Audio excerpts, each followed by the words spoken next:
Here's how to create a Pinterest account step by step.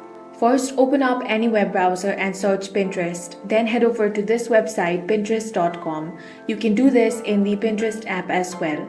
Now, you want to tap on the sign up option at the top right corner. Here you will have to fill up these details. Start by entering your email address. Then enter a password. Make sure to create a strong one. Now enter your date of birth. Now click on the continue option, or you can simply continue with Google as well. On the next page, you will have to enter your name. Once you have entered that, click on continue. Now select your gender. Then select your country and your preferred language. Then click on continue. Now you will have to choose at least 3 topics that you are interested in.